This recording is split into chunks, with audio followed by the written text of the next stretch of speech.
নমস্কার বন্ধুরা, আশা করছি আপনারা সকলেই ভালো আছেন আর আমিও খুব ভালো আছি। দিল্লিতে আগের দিনকে কিন্তু আপনারা দেখতেই পেয়েছেন যে আমরা বেশ অনেকগুলো জায়গা ঘুরেছি। ঘোরার পরে কিন্তু রাতে রেস্ট নিয়ে পরের দিন সকাল সকাল 6:55 তাজ এক্সপ্রেস ধরেই দিল্লি থেকে মথুরায় চলে এসেছি আর টোটো করে এখন এসেছি রঘুনাথ আশ্রমে। আমরা যে হোটেলে থাকবো, এখানে আসলে হোটেলকে কিন্তু আশ্রমই বলে। আর আমরা যে আশ্রমটা ছিলাম সেই আশ্রমটা কিন্তু খুবই শান্তশিষ্ট ছিল, বেশি হই হট্টগোল ছিল না, আর সার্ভিসও খুব ভালো ছিল। আর এখানে কিন্তু বেশিরভাগ বাঙালি ছিল, তাই হিন্দিতে কথা বলার কোনো প্রশ্নই ছিল না। আমাদের পক্ষে কিন্তু খুবই সুবিধা হয়েছিল। আর আমাদের যে রুমটা দিয়েছিল, আমাদের রুমটা ঠিক বাইরে থেকে বেরোলেই কিন্তু এরকম একটা ভিউ ছিল, যেটার নিচে ছিল অনেকগুলো গরু। আর ঠিক তার পাশেই ছিল কিন্তু একটি মন্দির, আশ্রমের নিজস্ব মন্দিরই ছিল, যেখানে কিন্তু দুবেলা পুজো হতো আর উপরে আসতো কিন্তু প্রচুর টিয়া পাখি।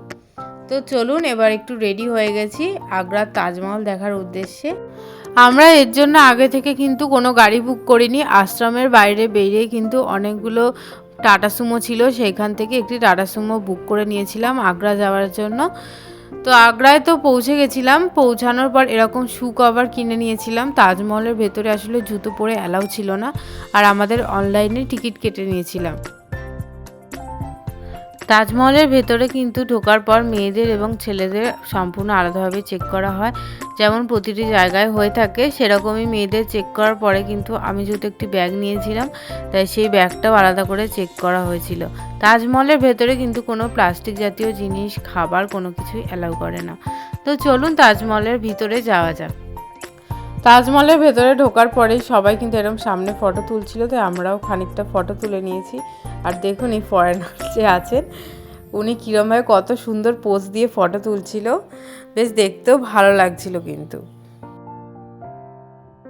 আমরা কিন্তু শুধুমাত্র তাজমহলের বাইরে যাব যে এমনটা কিন্তু নয়, তাজমহলের ভেতরেও ঢুকবো। তাই জন্য কিন্তু শু কভার সকলে পরে নিয়েছি। দেখুন সবার পায়ে কিন্তু এরকম একটা করে শু কভার ছিল। শু কভার ছাড়া কিন্তু ভেতরে একদমই ঢুকতে অ্যালাউ করছিল না।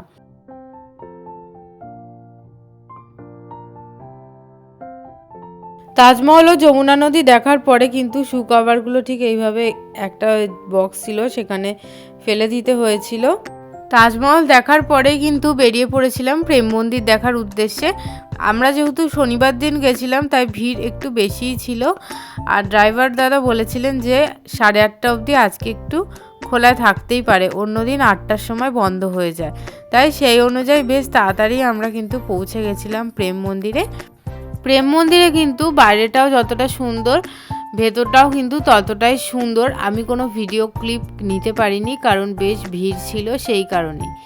তো বাইরেটা কিন্তু খুব সুন্দরভাবেই সাজিয়েছিল তারাও। ভিডিও ভালো লাগলে অবশ্যই like, comment, share and subscribe করে দেবেন। আজকের মতন আসছি, টাটা।